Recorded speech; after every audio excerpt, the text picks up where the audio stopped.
Good afternoon এইস কিচেনের বন্ধুরা, আজ আমি বানাবো white sauce spaghetti pasta. White sauce spaghetti pasta বানানোর জন্য এখানে আমি নিয়েছি স্পাগেটি আর সাথে নিয়েছি হোয়াইট সস বানানোর জন্য দুধ, ময়দা এবং 3-4 কোয়া রসুন। প্রথমে স্পাগেটিগুলো বয়েলড করে নেব। তো বয়েলড করার জন্য মিডিয়াম ফ্লেমে একটি কড়া বসিয়ে কড়াইয়ের মধ্যে পরিমাণ মতো জল দিয়ে দেবো, আর সাথে দিয়ে দিচ্ছি লবণ আর একটু তেল। তারপরে দেখুন স্পাগেটিগুলো দিয়ে দিচ্ছি। স্পাগেটিগুলো দেওয়ার পরে নিচের দিক থেকে দেখুন যখন নরম হতে শুরু করেছে তখন কিন্তু এগুলো একদম কড়াইয়ের মধ্যে ঢুকে যাচ্ছে। স্পাগেটি বয়েলড হতে একটু সময় লাগে, এখানে আমার সময় লেগেছে 10 থেকে 12 মিনিট। দেখুন 10 থেকে 12 মিনিট পরে স্পাগেটিগুলো একদম বয়েলড হয়ে গেছে। এবার জল ঝরিয়ে নেব। এরপরে হোয়াইট সসটা বানিয়ে নেব। দেখুন মিডিয়াম ফ্লেমে একটি কড়া বসিয়ে কড়াইয়ের মধ্যে 1 চামচ বাটার দিয়ে দিচ্ছি। বাটারটা একটু মেল্ট করে নিয়ে এই বাটারের মধ্যে দিয়ে দিচ্ছি 3 থেকে 4 কোয়া রসুন কুচি।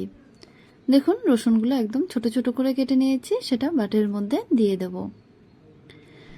রসুনটা একেবারে ফ্রাই করে নেব না, যখন এর কাঁচা ভাবটা দূর হয়ে যাবে তখন রসুনের মধ্যে দিয়ে দিচ্ছি 2 থেকে 3 চামচ ময়দা।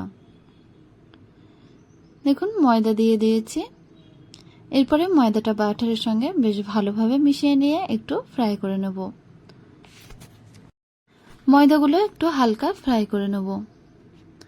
দেখুন অনবরত নাড়তে নাড়তে যখন ময়দার কালারটা এরকম চলে আসবে তখন যে দুধটা আমি নিয়েছিলাম সেই দুধ থেকে অল্প অল্প করে দুধ দিতে থাকবো।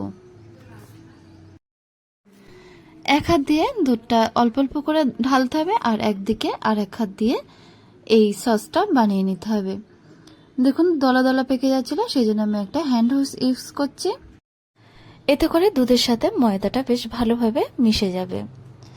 দেখুন বাদবাকি দুধগুলোও দিয়ে দিয়েছি আর তার সাথে অল্প একটু জল দিয়ে দেবো। আর সসটা তৈরি হয়ে গেছে। সসের কিন্তু থিকনেসটা এমনই হবে। এই সময় টেস্ট করে লবণ দিয়ে দিচ্ছি। বাটারে যেহেতু লবণ থাকে সেই জন্য লবণটা পরে দিতে হবে। আর দিয়ে দিচ্ছি 1/2 চামচ গোলমরিচের পাউডার, 1/2 চামচ চিলি ফ্লেক্স এবং 1/2 চামচ অরিগানো। এই সবগুলো দিয়ে সসের সঙ্গে বেশ ভালোভাবে মিশিয়ে নেব। এবারে দিয়ে দেব স্পাগেটিগুলো। এগুলো হোয়াইট সসের সঙ্গে বেশ ভালোভাবে মিশিয়ে নেব। দেখুন উল্টে পাল্টে বেশ ভালোভাবে স্পাগেটিগুলোর সাথে হোয়াইট সস মিশিয়ে নিচ্ছি। আর এই সময় আরেকটু টেস্ট করে বিট লবণ দিয়ে দিচ্ছি।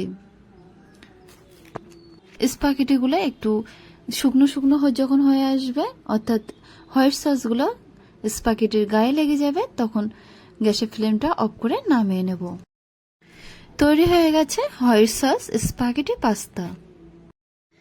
এইভাবে যদি হোয়াইট সস স্পাগেটি পাস্তা বাড়িতে বানিয়ে খাওয়া যেতে পারে তাহলে রেস্টুরেন্টের টেস্টের থেকেও কিন্তু কম যাবে না। তাহলে খুব তাড়াতাড়ি ট্রাই করে দেখতে পারেন। ভালো লাগলে অবশ্যই একটা কমেন্ট করে আমাকে জানাবেন।